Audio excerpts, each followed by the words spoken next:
본 방송에서 제공하는 투자 정보는 투자 판단에 대한 조언입니다. 방송에서 제공하는 주식의 가치, 가격 상승 및 하락에 대해서는 방송사에서 보장하지 않습니다.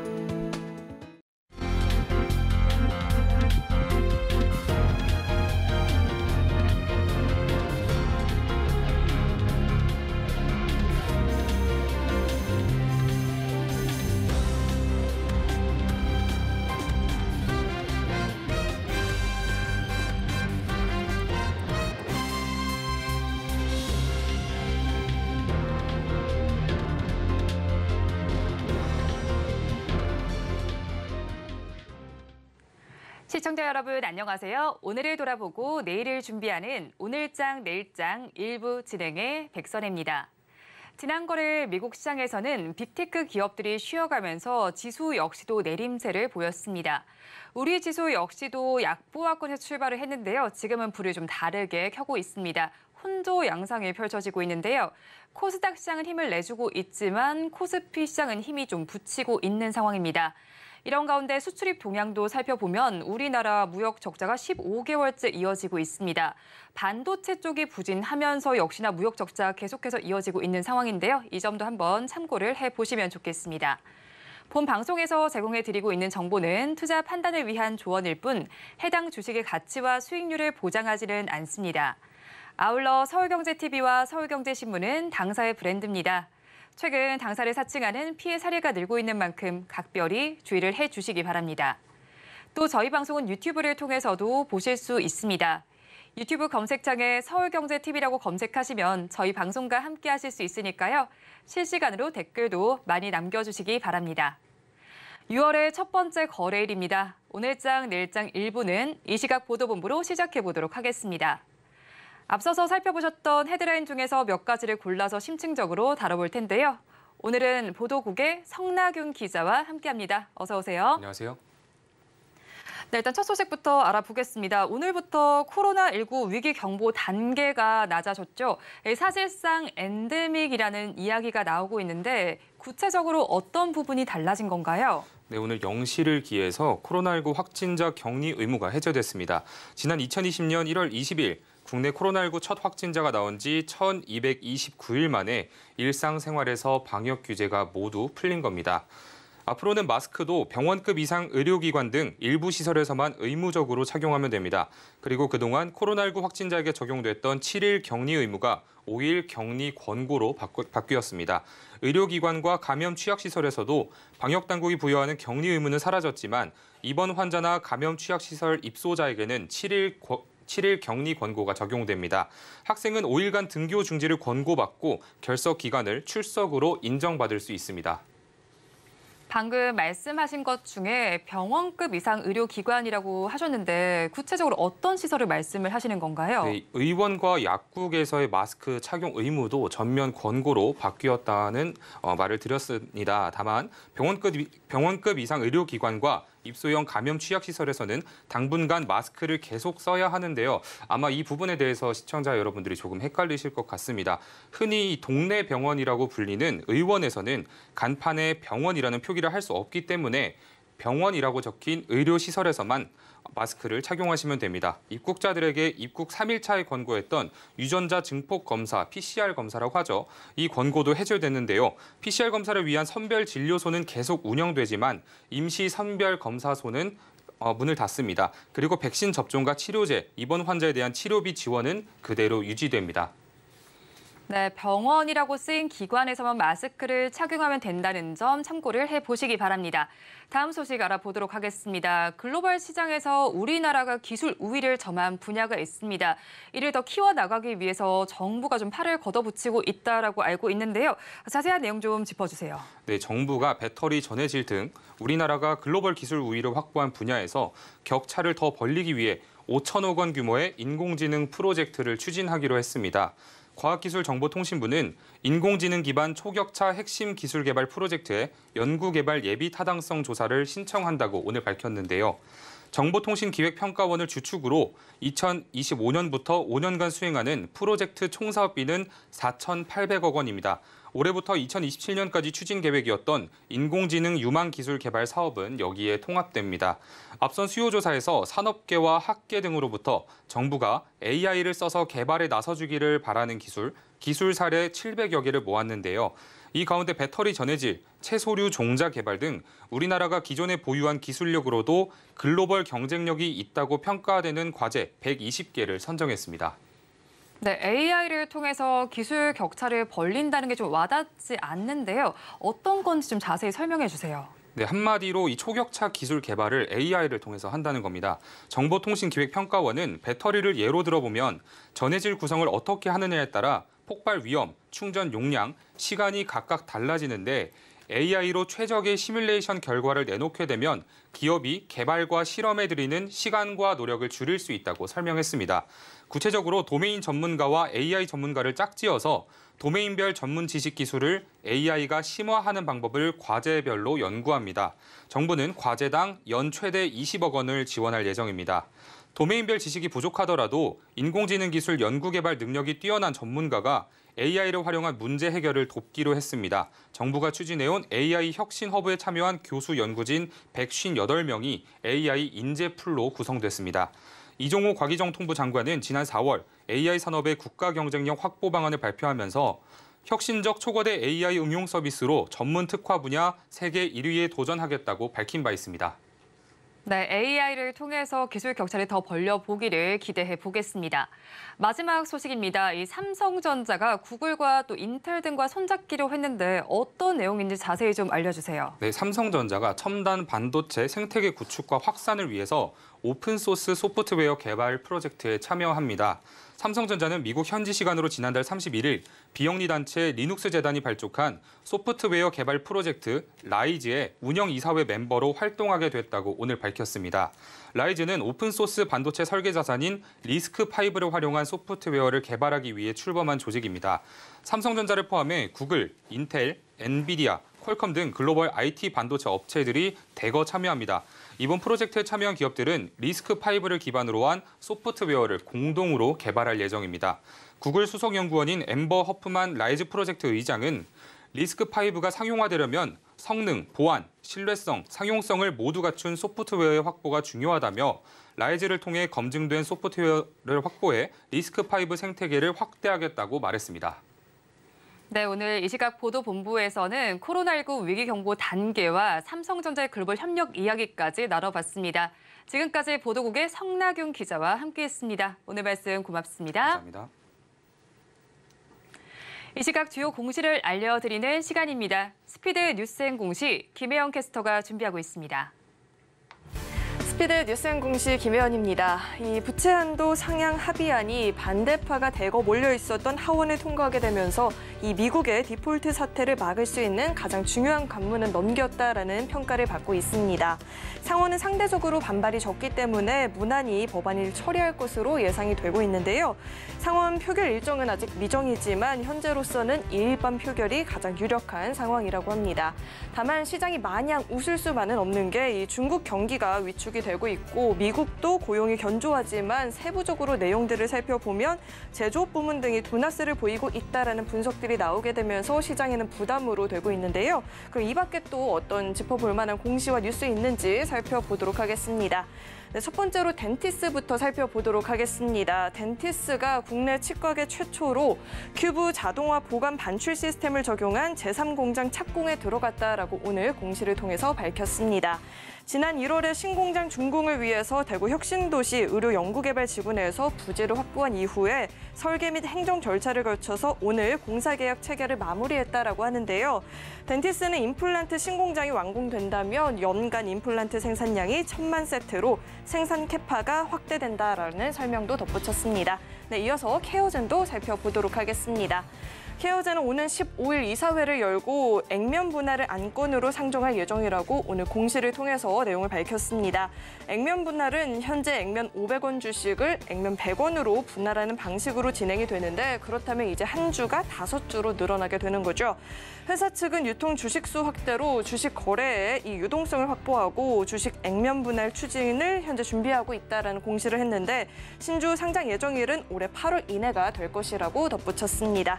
네, 계속해서 비트나인도 살펴보도록 하겠습니다. 삼성중공업과 설계 연구용 제품 공급 계약을 체결했다라고 오늘 공시를 통해서 밝혔습니다. 계약 기간은 올해 말까지라고 하고요. 계약 금액은 계약 상대방의 비밀 유지 요청으로 계약 기간이 종료되는 오는 12월 5월까지 공시가 유보됩니다. 다만 공급 계약 공시인 만큼 지난해 매출 191억 원의 10%를 넘어서는 금액으로 현재 추정이 되고 있는데요. 비트나인은 지난달에도 한국 레노버와 T1 파트너십 계약을 체결한 바가 있죠. 계속해서 이 글로벌 대기업들과의 비즈니스 협력 관계를 이어나가고 있는 추세이고요. 주가도 이 같은 소식에 탄력을 받으면서 오늘장 급등 흐름을 보이고 있습니다. 네, 이어서 DH오토웨어도 살펴보도록 하겠습니다. 계열 회사인 청도대성전자 유한공사의 지분 90%를 72억 6,600만 원에 처분하기로 했다고 공시를 했습니다. 이는 자기 자본 대비 11.71%에 해당하는 금액인데요.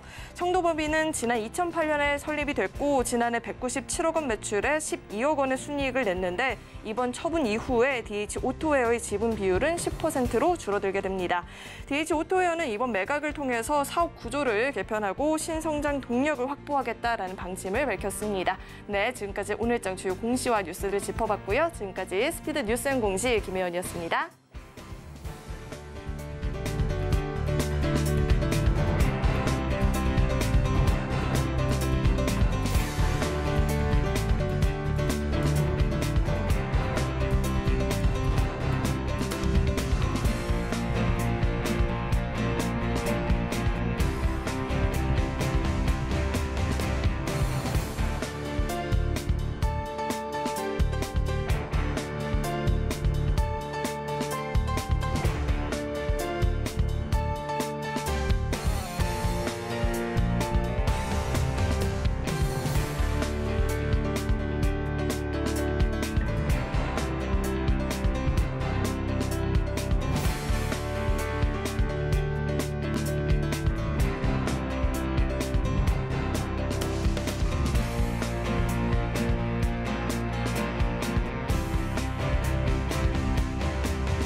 이 시각 시장을 주도하는 종목별 이슈는 무엇인지 전문가의 시각에 AI의 참견을 더하는 AI 상담소 시간입니다. 오늘은 루크투자연구소의 임순재 대표님 나오셨습니다. 어서 오세요. 네, 안녕하십니까. 네, 대표님과 이야기 나눠볼 첫 번째 주제 화면을 통해서 먼저 보도록 하겠습니다. 오늘의 첫 번째 주제입니다. 인텔이 우리나라의 데이터 센터 반도체 연구소 설립을 추진하고 있습니다. 삼성전자와 SK하이닉스와의 협력을 넓힐 수 있을지 한번 살펴봐야 할 것 같은데요. 그렇다면 이제 저는 이것과 관련해서 챗GPT에게 이런 질문을 해봤습니다. 반도체 업체 간의 협력은 어떤 시너지를 낼까요? 라고 질문을 던져봤는데요. 챗GPT 이런 답을 줬습니다. 반도체 업체 간의 협력은 다양한 시너지를 낼 수 있습니다. 라고 하면서요. 첫 번째로 기술 협력을 통해서 경쟁력을 향상시킬 수 있다고 말했습니다. 다음으로 생산 협력을 통해서 비용과 시간을 줄일 수 있다고 말했고요. 시장 개척을 통해서 다양한 수익 기회를 제공할 수 있고 자원 공유를 통해서 경쟁력을 강화할 수 있다라고 답을 줬는데요. 이에 대해서 대표님 의견은 어떠실까요? 네, 뭐 AI가 가면 갈수록 더 잘 만들어지는 것 같습니다. 네, 오늘 답변도 뭐 상당히 좀 좋아 보이고요. 뭐 대체적으로 그런 이제 여러 가지 이제 양사 협력을 한다라고 하게 되면 그만큼 기술 이제 향상 측면에서 보면 긍정적인 영향을 미친다라고 보여집니다. 네, 그런 가운데 일단은 인텔이 우리나라의 데이터 센터를 설립하게 되면서 삼성전자와 SK하이닉스와의 협력이 더 가속화될지 한번 살펴봐야 할 것 같습니다. 그렇다면 이 데이터 센터는 어떤 곳인지, 협력이 된다면 어떤 시너지가 날지 한번 같이 짚어주세요.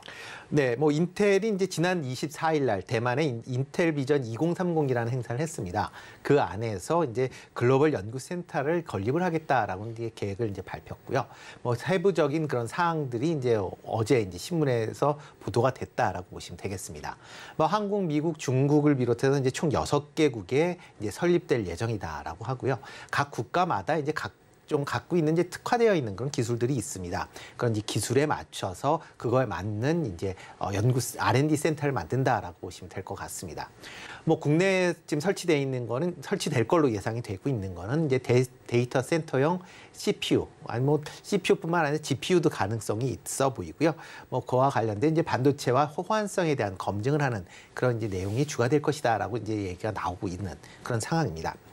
국내에서 지금 뭐 R&D 센터가 들어오는 거는 뭐 당연한 거 아닌가라는 생각은 해보고 있습니다. 그만큼 삼성전자나 SK 하이닉스의 뭐 메모리 반도체 시장 점유율 자체가 뭐 상당히 뭐 70%가 넘으니까 그만큼 시장을 선도하고 있는 업체들이기 때문에 당연히 뭐 한국에 들어올 것이다라고 예상을 해볼 수 있고요. 특히 이제 서버용 CPU와 이제 D램 간의 이제 호환성에 대한 뭐 여러 얘기들이 있습니다. 뭐 얼마 전에 SK 하이닉스 같은 경우도 인텔 CPU와 이제 DDR5 D램에 대해서 호환성 검증이 이제 끝났다라고 얘기를 하고 있고요. 뭐 삼성전자도 현재 DDR5 D램에 대한 이제 호환성, 그러니까 특히 이제 5세대에 대한 호환성 점검을 하고 있는 그런 상황이기 때문에 아마 조만간에 끝난다라고 하게 되면 그만큼 이제 이런 새로운 이제 D램이나 이런 분야에서 협력이 양사 간에 좀 더 그러니까 인텔과 그다음에 국내사들 간의 협력이 지금보다 좀 더 커질 가능성은 충분히 있다라고 보여집니다. 특히 이제 이렇게 그 호환성 관련된 부분을 이제 관점에서 본다라고 하게 되면 단순히 이게 뭐 그냥 데이터 센터 연구뿐만 아니라 차세대 CPU나 GPU와 관련된 부분으로도 연결될 수 있다라고 보시면 될 것 같습니다. 특히 이제 최근에 이제 AI가 이제 본격화되면서 이제 GPU의 성능에 대한 부분도 계속 지금 시장에서 얘기가 나오고 있습니다. 뭐 인텔 같은 경우는 CPU를 만든다라고 대부분 생각하시지만 GPU도 지금 현재 같이 만들고 있다라고 보시면 될 것 같고요. CPU 내에 GPU 기능이 지금 포함이 되어 있습니다. 대신 이제 GPU 기능이 다른 이제 회사보다는 좀 떨어지는 그런 성능을 발휘를 하고 있습니다. 대표적으로 뭐 엔비디아 같은 경우 뭐 가장 지금 성능이 좋다라고 지금 평가가 받고 있고요. 그 외에 AMD나 인텔 같은 경우도 지금 GPU를 만들고 있는 그런 상황이고요. 이렇게 국내 이제 반도체 업체들과의 이제 협력을 이제 활발히 이루어진다라고 하게 되면 GPU와 이제 D램 간의 이제 속도 조절을 이제 좀 더 빠르게 처리할 수 있는 그런 이제 신기술 쪽으로도 이제 개발이 가능하다라고 보여지면 향후 차세대 이런 CPU나 GPU의 이제 활용 측면에서 인텔에서도 상당히 좀 긍정적인 영향을 미칠 것이다라는 생각을 해보고 있습니다.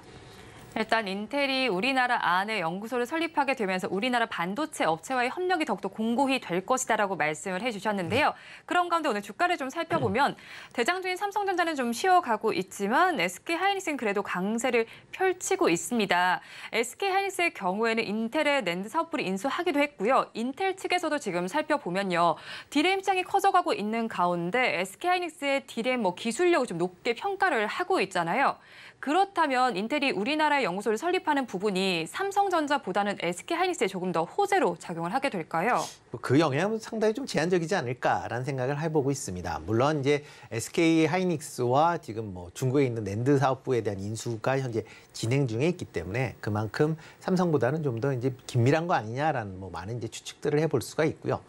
그렇지만 그 삼성전자는 이제 D램에서 뭐 세계 1위의 그런 이제 기업이다 보니까 전체 시장 점유율이 45% 가까이 됩니다. 그러니까 삼성전자의 D램 없이는 뭐 서버를 구축을 못한다라고 생각을 할 수도 있고 하니까 뭐 단순하게 뭐 SK 하이닉스에 좀 더 유리한다라기보다는 한국에 이제 관련된 이런 이제 연구센터가 이제 들어온다라고 하게 되면 삼성전자, SK 하이닉스 뭐 양사가 전부 다 이제 수혜를 입을 수 있다라고 보시는 게 좀 더 맞지 않을까라는 생각은 해보고 있습니다.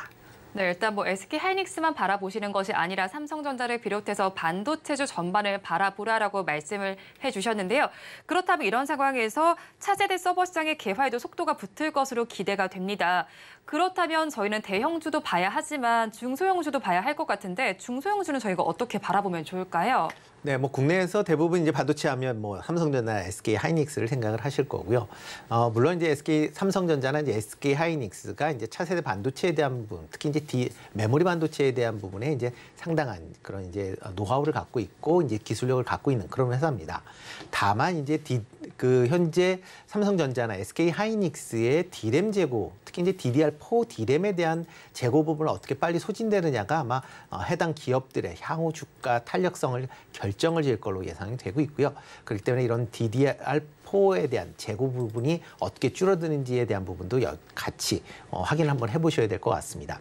다만 이렇게 이제 DDR4의 D램에 대한 부분은 이제 여전히 뭐 시장에서 약간 부정적으로 생각할 수 있지만 DDR5 D램이나 아니면 최근에 이제 AI 때문에 바람이 불고 있는 HBM3 같은 이제 고대역대 메모리에 대해서는 계속 투자가 각사들이 이제 투자를 확대하고 있다라고 보시면 될 것 같습니다. 특히 올 하반기 이후에는 이런 DDR5램 같은 경우는 아마 쇼티지, 그러니까 수요가 아마 공급을 초과하는 어떤 상당한 수요 공급 부족 현상이 있을 가능성 충분히 있는 그런 이제 부분이다라고 보여집니다. 그 이유는 뭐냐면 이제 그 인텔이나 AMD에서 신형 CPU를 계속 출시를 하고 있습니다. 이런 신형 CPU에 DDR5 D램을 이제 꽂을 수 있게 되기 때문에 그렇다라고 하게 되면 지금 시점에서 새롭게 투자하는 입장에서 본다라고 하게 되면 기존의 구형인 DDR4램보다는 신형인 DDR5램을 꽂고 싶어하는 그런 이제 수요가 더 많아질 수밖에 없는 거고요. 그러다 보면 DDR5램에 대한 수요는 좀 하반기 이후에도 계속 확대될 걸로 예상이 되고 있습니다. 삼성전자에서 1분기 이제 실적 발표를 하면서 DDR5의 D램의 이제 비중이 20%대로까지 이제 올라왔다라고 얘기를 할 만큼 향후에 DDR5램에 대한 기대감이 좀 더 커졌다라고 보면 DDR5 관련된 부분에 대한 관련주들을 관심 있게 좀 보시면 어떨까 싶습니다. 이와 더불어 뭐 최근에 삼성전자도 DDR5램의 EUV 공정을 이제 양산을 하겠다라고 발표를 했기 때문에 EUV 관련된 종목도 같이 연계해서 보시면 좋을 것 같은데요. 뭐 DDR5 관련됐다라고 하게 되면 뭐 심텍이나 그다음에 아비코전자, 테크윙, ISC 같은 종목을 조금 관심 있게 보시면 좋을 것 같고요. EUV 관련 쪽으로는 SNS텍, FST 같은 종목을 좀 관심 있게 보시면 어떨까 싶습니다. 네, 중소형주 중에서는 DDR5와 EUV 관련된 기업들도 짚어주셨으니까 투자 의견에 참고를 해보시기 바랍니다. 이어서 다음 주제는 화면을 통해서 살펴보도록 하겠습니다. 오늘의 두 번째 주제입니다. 한한령 우려감이 조금 깊어지고 있는 가운데 그래도 엔터주는 좀 잘 가고 있습니다. 이런 상황이 지속된다면 하반기에 엔터주가 또 주도주가 될 수 있을지 한번 살펴봐야 할 것 같은데요. 코스피 시장은 약세를 보이고 있는 가운데 주요 엔터사들의 지금 흐름을 보니까요. 지금 SM 제외하고는 그래도 강세를 보이고 있습니다. 또 엔터 업종을 향해서 긍정적인 평가도 나오고 있는데 최근에 좀 어떻게 바라보시나요? 네, 뭐 엔터 관련된 종목들은 이제 기본적으로 실적이 호전이 될 것이다라고 이제 기대를 많이 하고 있습니다. 뭐 그렇지만 뭐 주도주로 될 만큼 아직 뭐 사이즈는 크지는 않기 때문에 뭐 주도주라기보다는 뭐 일부 보유를 하시는 그런 이제 섹터 관념으로 뭐 접근을 하시면 좋지 않을까 싶고요. 뭐 지금 1분기 실적이 뭐 시장 예상치를 뭐 크게 상회할 만큼 좋은 실적을 보였습니다. 이렇게 이제 좋아진 실적 이유는 뭐 소속 이제 연예 아티스트들의 매출이, 그러니까 뭐 해외 공연이나 아니면 그러니까 음반 발매 등을 통해서 이제 매출이 크게 뭐 증가를 했다라고 보시면 될 것 같고요. 이러한 이제 그 성장세는 아마 올해 2분기 그다음에 하반기에도 이어질 걸로 예상이 되고 있습니다. 그 이유 중에 하나는 이제 계속 뭐 기존에 이제 뭐 아티스트뿐만 아니라 신예로 뭐 걸그룹이나 이제 보이그룹 관련된 부분이 뭐 새롭게 론칭이 될 걸로 지금 계속 발표를 하고 있고요. 이렇게 뭐 론칭이 된다라고 하게 되면 그만큼 실적 측면에서 보면 긍정적으로 영향을 미칠 걸로 예상하고 있습니다. 뭐 하이브 같은 경우는 지금 뭐 신인 보이그룹을 이제 론칭을 하겠다라는 기대감이 이제 상당히 좀 커져 있는 그런 상황이고요. 특히 이제 6월부터 새로운 걸그룹을 만들기 위한 공개 오디션도 뭐 JTBC를 통해서 뭐 하겠다라고 지금 발표를 한 그런 상황입니다. 그렇기 때문에 오늘 뭐 하이브 직원의 그 뭐 주가 조작에 관련된 뭐 이슈가 있었음에도 불구하고 주가가 강세를 띠고 있는 그런 상황이다라고 보시면 될 것 같습니다. 또 JYP 같은 경우도 미국의 이제 뭐 거대 이제 레이블인 리퍼블릭 레코드와 협력 관계를 확대하겠다라고 얘기를 하고 있고요. 지금 뭐 JYP 같은 경우는 이제 뭐 A2K라고 해서 이제 미국 내에 이제 걸그룹을 론칭을 할 준비를 하고 있기 때문에 그런 부분도 같이 시장에서 주목을 하고 있는 상황 아닌가라는 생각을 해보고 있습니다. 그렇기 때문에 이런 엔터 관련주 쪽으로는 조금 더 관심 있게 보셔도 되지 않을까라는 생각을 해보고 있습니다. 네, 엔터 관련주 쪽으로는 조금 더 관심 있게 지켜보라고 말씀을 해주시면서 하이브와 JYP 엔터에 관련된 사항을 짚어주셨으니까 이 점도 참고를 해보시면 좋겠습니다. 그런 가운데 오늘 SM의 주가가 빠지는 이유는 바로 엑소의 일부 멤버가 지금 빠지게 된다라는 소식이 들리고 있죠. 전속 계약 해지 소식에 들리게 되면서 주가가 빠지고 있는데 이렇게 엔터사 내에서 아티스트 리스크는 어떤 요인으로 주가에 좀 작용이 될까요? 네, 엑소 같은 경우는 이제 SM의 대표적인 이제 보이그룹이다라고 보시면 될 것 같습니다. 그렇기 때문에 보이그룹 내에서 이렇게 이제 계약 분쟁으로 인해서 계약 이제 해지에 대한 소송이 지금 제기를 했다라고 얘기를 하고 있기 때문에 만약 그렇다라고 하게 되면 과거 예를 본다라고 해도 동방신기 같은 경우나 H.O.T 같은 경우도 이렇게 이제 그룹의 이제 소속 인원, 그러니까 멤버가 이제 빠져나가면서 인기도가 좀 떨어지는 그런 측면이 분명히 있습니다. 그렇기 때문에 SM에서 이번에 이제 엑소 사태 같은 경우도 비슷하게 아마 될 가능성은 좀 있다라고 보여지고요. 다만 이제 엑소 멤버가 이제 많기 때문에 3명이 빠진다라고 해서 한다라고 하게 되면 이전보다는 조금 영향이 좀 적게 미칠 수는 있다라고 생각을 하지만 일단 엑소의 완전체에 대한 를 기대했었던 많은 팬들의 이제 실망감도 있다라고 보면 상대적으로 조금 단기적으로는 주가가 좀 부정적으로 움직일 가능성은 있다라고 보여집니다. 다만 이제 SM 같은 경우는 엑소가 물론 이제 대표적인 이제 보이그룹이긴 하겠지만 여전히 다른 이제 여러 아티스트들도 있고요. 특히 최근에 이제 카카오와 이제 하이브와 이제 경영권 분쟁이 어느 정도 일단락이 되면서 관련돼서 아마 좀 더 투자가 많이 진행될 가능성은 있다라고 보여집니다. 그렇다라고 보면 SM 입장에서 보면 이렇게 단기 악재가 어느 정도 지난다라고 하게 되면 주가가 다른 이제 엔터사들에 비해서 그렇게 높은 수준은 아니다라고 판단이 되고 있기 때문에 그런 점에서 어떻게 보면 좀 조정이 커진다라고 하게 되면 저가 매수 관점에서 접근을 해보셔도 되지 않을까라는 생각은 해보고 있습니다. 네, 일단 아티스트 리스크는 단기적인 악재로 그치겠지만 조정이 좀 깊어진다면 저가 매수의 기회를 활용해 보시라고 말씀을 해주셨습니다. 이런 가운데 한한령 우려감도 좀 빼놓을 수가 없습니다. 게임과 엔터주에 좀 부정적인 요소로 작용을 하게 될 텐데 이런 상황 속에서도 지금 살펴보면요. 외국인 투자자들은 엔터주들을 전반적으로 순매수를 좀 하고 있습니다. SM 제외하고는 전체적으로 매수를 하고 있는 상황인데요. 5월 한 달 기준 이렇게 나와 있었습니다. 그렇다면 업계 전망처럼 하반기에 엔터주가 좀 순항을 할 수 있을까요? 네, 엔터주는 한한령하고 큰 영향은 없을 걸로 보여집니다. 한한령이 된다라고 하게 되면 가장 이제 영향을 좀 많이 받는 쪽이 아마 드라마나 영화 쪽인 좀 커질 걸로, 그러니까 영향이 있을 걸로 조금 보여지긴 하지만 그래도 기본적으로 과거에 이제 사드 사태 이후에 중국 매출 비중이 상당히 줄어들어 있는 그런 상황입니다. 거의 없다시피 할 만큼 이제 줄어들었다라고 보시면 될 것 같고요. 그렇기 때문에 중국 이외의 시장, 북미나 아니면 유럽, 그다음에 아시아, 남미 같이 이제 글로벌 전체적으로 이런 이제 매출이 골고루 이제 발생을 하고 있는 그런 상황입니다. 그렇기 때문에 중국에서 추가적인 한한령을 재개를 한다라고 해도 실적에 대한 영향은 그렇게 크진 않을 걸로 예상이 되고 있습니다.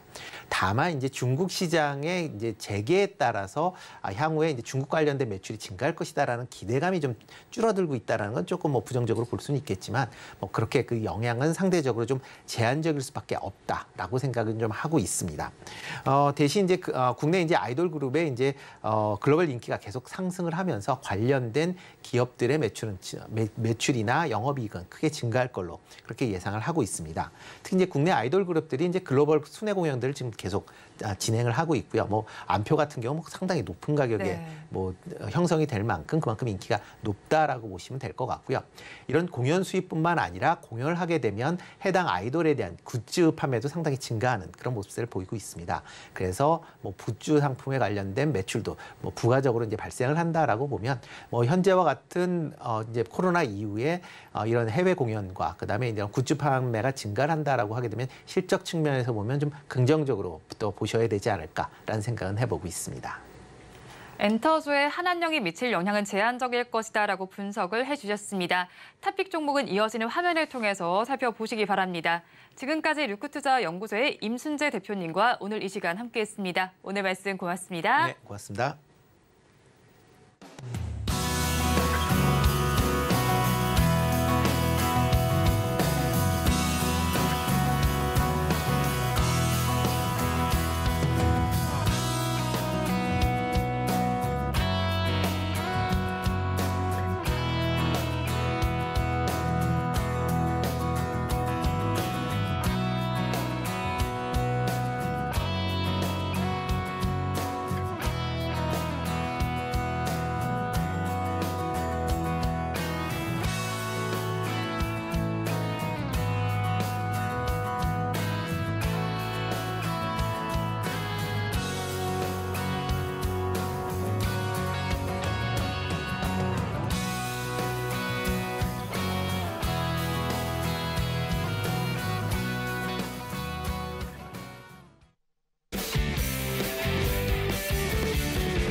마켓리더의 시선으로 글로벌 경제와 산업 트렌드를 체크하고 이걸 수익으로 연결해 보는 시간, 고수의 선택 시간입니다.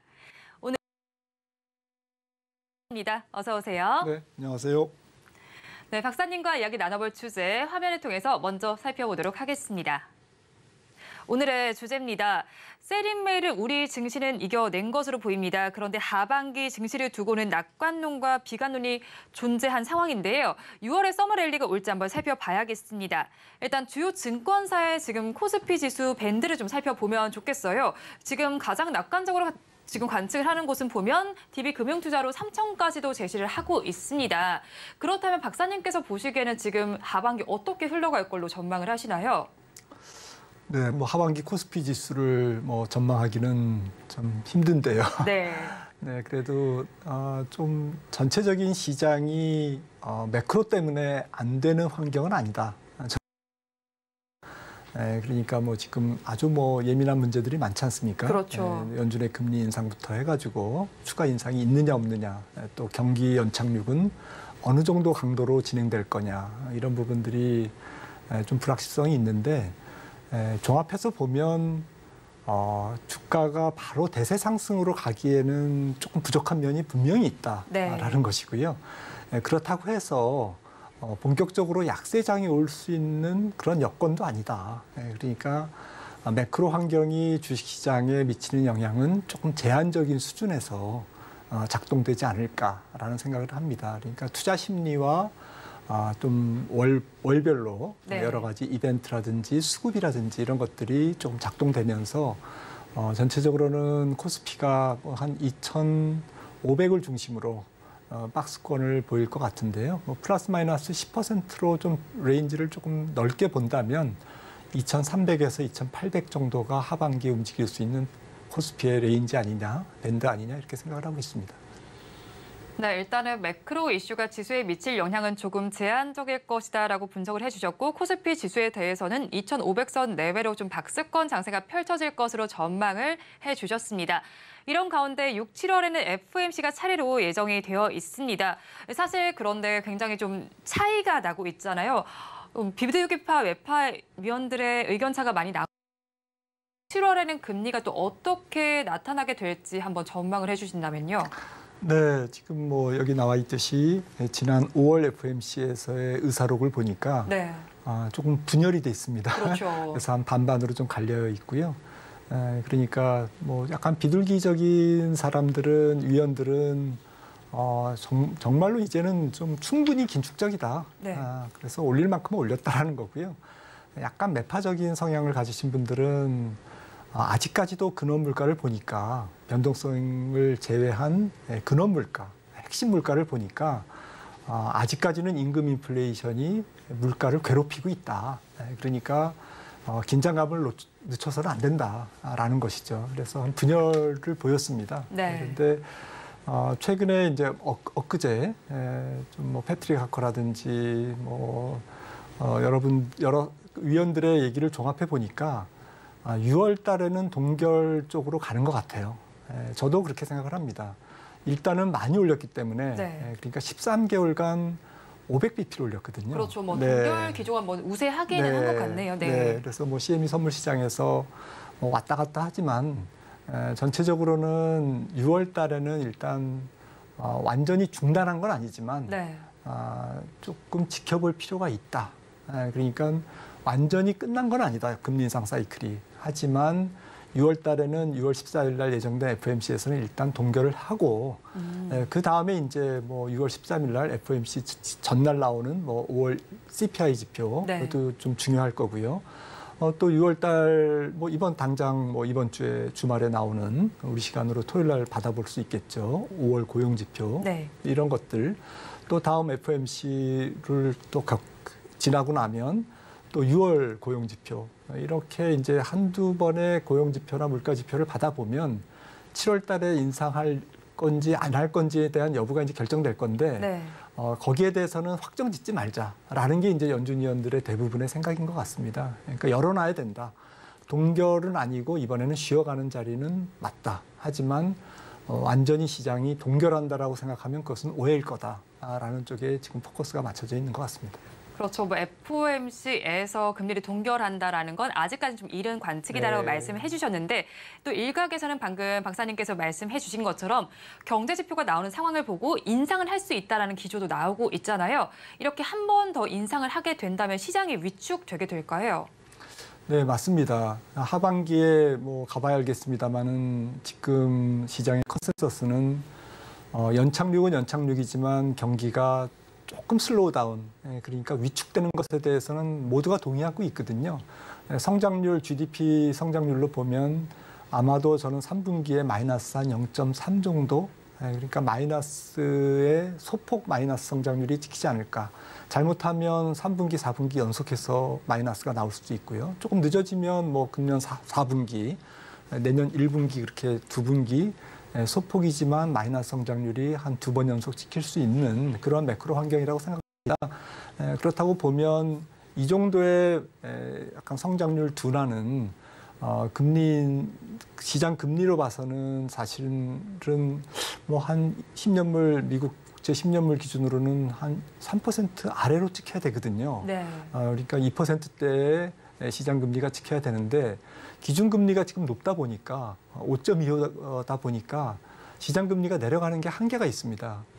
더군다나 앞으로 한 번 더 인상이 있을 수도 있다라고 하는 컨센서스가 지금 시장에 들어와 있기 때문에 그렇죠. 사실은 시장 금리가 잘 안 내려가는 거죠.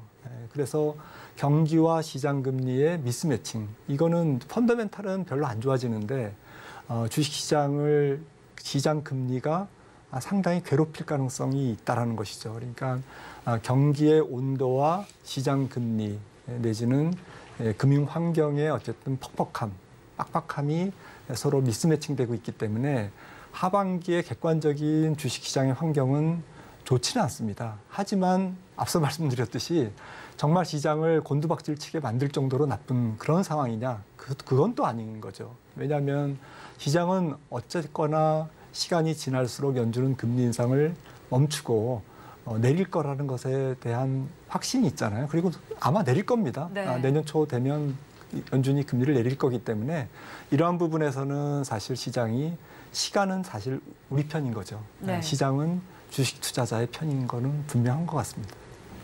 네, 일단은 경기 상황과 기준금리가 미스매치 된다라고 말씀해 주셨는데 사실 우리나라 금통위를 살펴보면 3.5%로 금리를 동결을 하고 있잖아요. 이런 상황 속에서도 시장 금리는 오히려 올랐고 지금 보다시피 국고채 금리가 기준금리를 웃돈 것도 2개월 만인데요. 이 부분은 저희가 어떻게 해석을 하면 좋을까요? 네, 좀 글로벌 국채 금리가 조금 동조화되는 그런 부분도 있고요. 그러니까 앞서 말씀 나눴듯이 연준의 기준금리가 높다 보니까 전 세계 금리가 잘 안 떨어지고 있지 않습니까? 네. 물도 뭐 금방 3% 깰 것 같은 분위기를 가졌다가 3.3인가 3.3에서 2에서 되돌아와서 올라가고 지금 3.6, 3.7을 지금 형성하고 있습니다. 이럴 정도로 시장 금리가 좀 하방 경직성을 좀 보이고 있습니다. 마찬가지로 우리나라 국고채 금리도 좀 하방 경직성이 있는 거고요. 이창용 총재께서 지난번 금통위 끝나고 이제 기자회견에서 한 번 정도의 추가 금리 인상 가능성을 열어놨잖아요. 이 부분도 시장 금리에 조금 영향을 주고 있는 것 같고요. 또 우리나라 국채 발행이 조금 많아질 가능성, 그러니까 좀 재정 적자도 재정 수지도 좀 안 좋아지고 있고 또 GDP 대비 국가 부채 비율도 지금 올라가는 추세이기 때문에 3, 4, 5년 후에 한 55% GDP 대비 이렇게 올라가는 분위기이기 때문에 전체적으로 국채 금리가 내려가는 것을 좀 막고 있는 거죠, 이런 부분들이. 그래서 앞으로 국채 수급이 좀 안 좋아질 것이다라는 부분까지도 국채 시장에서는 조금 가격에 반영하고 있는 것 같습니다. 네, 글로벌 국채 금리가 좀 동조화되는 가운데 하방 경직성이 있다라고 말씀을 해주셨는데요. 이런 가운데 한은에서는 우리 경제 성장률 같은 경우에도 1.6%에서 지금 1.4%로 하향으로 조정을 한 상황이었습니다. 그렇다면 사실 또 전반적인 흐름의 경우에도 살펴보면요, 상반기보다는 그래도 하반기에 나을 것이다라는 관측이 나오고 있는데 그렇다면 이런 환경들이 기업에도 우호적으로 작용을 할 수 있을까요? 네, 근데 이제 하반기가 좀 뭐 상반기보다 살짝 좋아지긴 하겠지만 좀 기가 막히게 드라마틱한 느낌이 아닌 건가요? 네, 이런 쪽으로 지금 뭐 조금 전망이 되고 있고요. 그도 그럴 것이 앞서도 말씀 나눴듯이 상반기보다는 하반기에 미국 소비가 조금 줄어들 가능성. 네. 그다음에 중국 경제도 지금 리오프닝이 되고 있습니다만은 좀 소비 중심으로 되다 보니까 전체적으로 우리나라의 소재, 부품, 장비 이런 부분들의 대중 수출이 그렇게 드라마틱하게 좋아질 가능성은 조금 적다라는 점.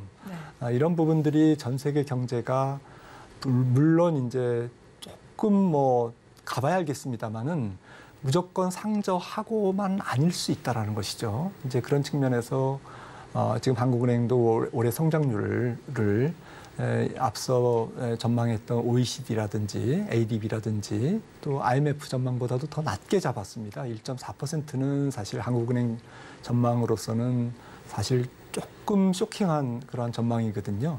근데 지금 저는 주관적으로 좀 생각하는 게 1.4%도 조금 달성이 어려울 수 있다. 그건 마저도 네, 그럴 있을까요? 정도로 네. 하반기도 매크로 환경은 조금 빡빡한 상황이다, 녹록지 않은 상황이다라고 생각을 합니다. 네, 일단 하반기에도 뭐 경기가 좋아질 수는 있겠지만 매크로 환경이 그렇게 좋지는 못할 것이다라고 예측을 해주셨는데요. 그런 가운데 우리나라와 또 미국의 금리 차도 계속해서 벌어지고 있는 상황입니다. 역대 최대 금리 차라고 하는데 그런 상황이지만 외국인 투자자들은 우리 시장에서 매수세를 보이면서 지수를 견인하고 있습니다. 그렇다면 이런 바이 코리아가 지속되려면 어떤 요인들이 선행이 돼야 할까요? 네, 물론 제일 중요한 것은 뭐 하반기의 매크로 환경이 글로벌 위험자산 시장의 투자 심리를 훼손하지 않을 정도로 정말 뭐 바라건대는 좀 애매한 정도로 머물면 조금 약간 뜨뜻미지근하게 네. 골디락스죠. 사실 나쁘긴 하지만 아주 좀 투자 심리를 얼어붙게 할 정도로 나쁘지만 않으면 외국인들은 사실은 갈 데가 없습니다, 돈이. 지금 중국이 일단 조금 막혀 있죠. 중국은 좀 장기 투자자들은 이미 빠져나오고 있는 것 같고요. 또 추가적으로 투자할 만한 모멘텀이 중국이 조금 약하거든요, 아직은. 그런 측면에서 신흥국 시장에서는 돈이 갈 데가 없다. 지금 인도라든지 남미 일부 국가, 브라질이라든지 멕시코, 그다음에 동유럽 일부 국가 외에는 신흥국 쪽에서 들어갈 적합한 시장이 좀 잘 안 보이고 있는 상태에서 특히 미중 무역 분쟁이 조금 격화될수록 하반기에 중국 대신에 한국을 선택하는 외국인들이 좀 많아질 가능성. 네. 그래서 한국의 대표 블루칩을 사고 있는 것 같습니다. 이런 측면은 그나마 매크로 환경에 좀 애매함에도 불구하고 하반기에 외국인들이 그래도 핵심 우량 블루칩들을 계속 순매수 우위로 가져갈 가능성. 을 지금 예고하고 있기 때문에 시사하고 있기 때문에 저는 외국인들 하반기 수급이 나쁘진 않을 것 같습니다. 주가의 하반 경직을 조금 버텨주는 외국인들의 수급이 좀 기대되고 있습니다. 네, 일단 다른 나라보다 우리나라를 조금 더 우호적으로 볼 수 있다라고 말씀해 주셨는데 외국인들이 매수세를 이어가고 있다라고 했지만 지금 한번 살펴보면요. 사실 쭉 지금 봤을 때 반도체주를 위주로 좀 담아내고 있는 것으로 보입니다. 이제 삼성전자는 5개월 연속 지금 담아내고 있고요. SK하이닉스의 경우에도 지금 살펴보니까 1, 2월에 담아내다가 다시 또 5월에 담아내는 장세가 펼쳐졌습니다. 이런 걸 살펴보면요, 이제 반도체주에 좀 쏠림 현상이 나타나고 있다라고 볼 수 있을 것 같은데요. 이 쏠림 현상이 나타난 배경은 무엇인지 궁금하고요. 이런 환경 속에서 개인 투자자들은 어떤 전략을 가져가면 좋을까요?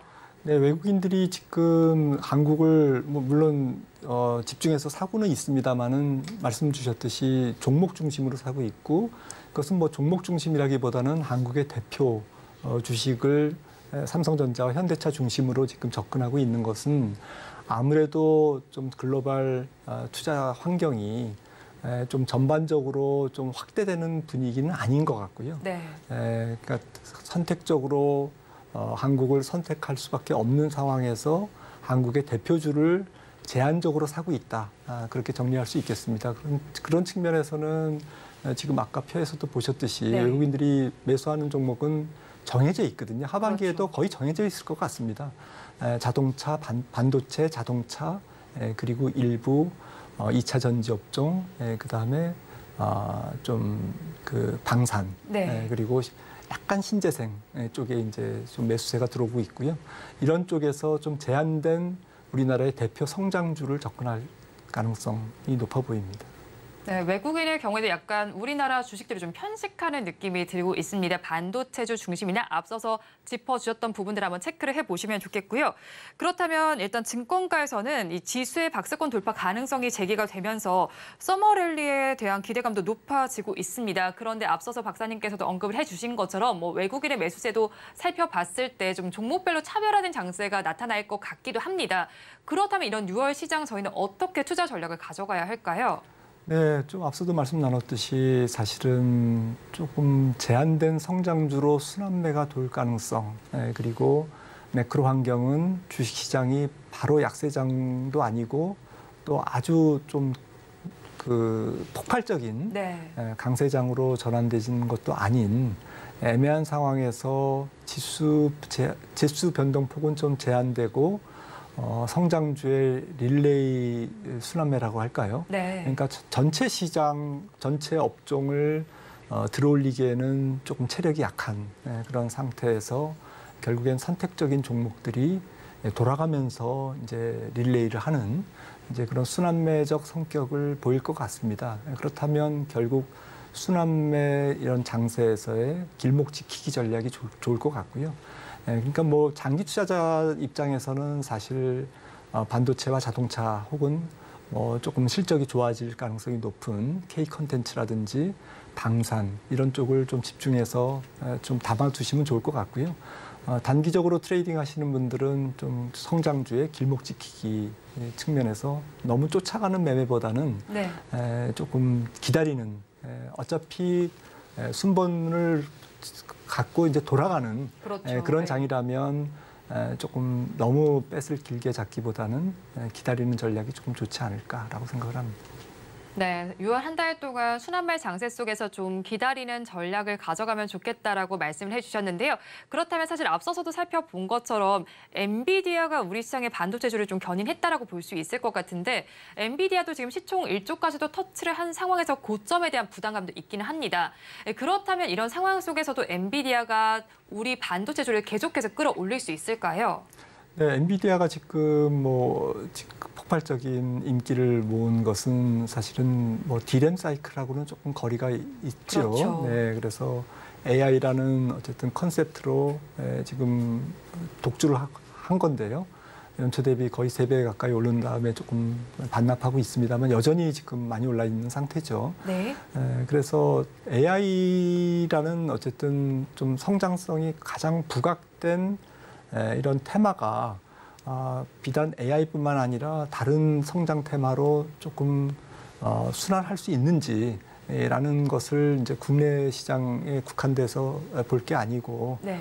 글로벌 시장의 이러한 성장주에 대한 투자 심리가 계속 순환매로 이어질지 여부를 관찰하면서, 그러니까 미국장을 좀 관찰하면서 만약에 뭐 엔비디아가 계속 주도를 하든 아니면 뭐 엔비디아가 조금 쉬면서 다른 성장주가 또 대안으로 네. 가령 뭐 마이크로소프트라든지 애플이라든지 이런 것들이 그럴 수 있겠죠. 또 이제 뭐 하나는 쉬고 또 이제 새로운 주도주가 또 한 달을 또 이끌고 이런 식으로 가면 분명히 우리나라 시장에서도 반도체주는 계속 약진할 수 있을 겁니다. 네. 왜냐하면 반도체주는 다 들어가니까요. 그렇죠. 결국 이런 쪽에 AI 쪽에서의 계열들이 4차 산업혁명 쪽에서의 조금 더 투자 심리가 개선되는 쪽에 방향성을 튼다면 우리나라 반도체주도 조금 완전히 글로벌 주도주는 아니라도 네. 차선책으로 계속 저점을 높일 수 있는 그런 가능성은 있다라고 봅니다. 네, 일단 여러분들께서는 미국 시장을 먼저 잘 관찰해 보시고요. 우리나라 반도체 주들도 약진할 수 있다라고 분석해 주셨으니까 투자 의견에 참고를 해 보시면 좋겠습니다. 지금까지 김한진 이코노미스트와 오늘 이 시간 함께했습니다. 오늘 말씀도 고맙습니다. 오늘장 내일장 1부 마칠 시간이 됐습니다. 본 방송에서 제공해드리는 정보는 투자 판단을 위한 조언일 뿐 해당 주식의 가치와 수익률을 보장하지는 않습니다. 아울러 서울경제TV와 서울경제신문은 당사의 브랜드입니다. 최근 당사를 사칭하는 피해 사례가 늘고 있는 만큼 각별히 주의를 해주시기 바랍니다. 오늘장 내일장 1부 준비한 순서는 여기까지입니다. 저희는 잠시 후 2부로 돌아오도록 하겠습니다.